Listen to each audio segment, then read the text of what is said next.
આગળ વાત કરીએ સુરતની સિદ્ધાર્થ લો કોલેજની મનમાની સામે આંદોલન। સ્વાભિમાન અભિયાન અંતર્ગત વિદ્યાર્થીઓ મેદાને ઉતર્યા છે।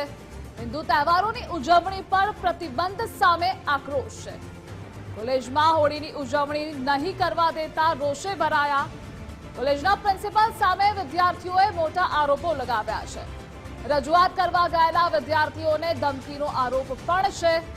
પ્રિન્સિપાલે એન્ટી રેગિંગના કેસ ધમકી આપ્યાનો આરોપ। અમે જે તે સમયે કાલે એક્ઝામ કોઈ એવું કંઈ હતું જ નહીં કોલેજમાં। અમે કાલે હોળીનો પર્વ બનાવવા માટે અહીંયા કોલેજ આવેલા હતા। દરેક સુરતની દરેક કોલેજોમાં રમાય જ છે। અમે પણ અહીંયા આપણો ધાર્મિક તહેવાર હોવાના કારણે અહીંયા આવ્યા હતા, પણ પ્રિન્સિપલ મેડમે ચોખ્ખા શબ્દોમાં ના કીધેલી કે રમવા દેવામાં નહીં આવે, કેમ કે તમે અગાઉ કોઈ પરમિશન લીધેલી નથી।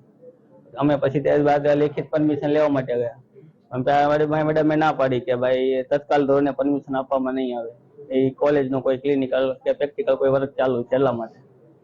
પણ હકીકત જે વર્ક ચાલુ હતું એમાં કોઈ અમે ડિસ્ટર્બ નતા કરતા। અમે બીબી કીધેલું હતું કે કેમ્પસમાં નહીં પણ અમે પાર્કિંગમાં રમશું, તેમ છતાં બી અમારા પ્રિન્સિપલને ના પાડેલી હતી કે કોઈ બી વ્યક્તિઓને અહીંયા રમવા દેવામાં નહીં આવે। જો કોઈ પણ વ્યક્તિ અહીંયા રમશે તો PCR બોલાવવામાં આવશે, એ ધમકી આપવામાં।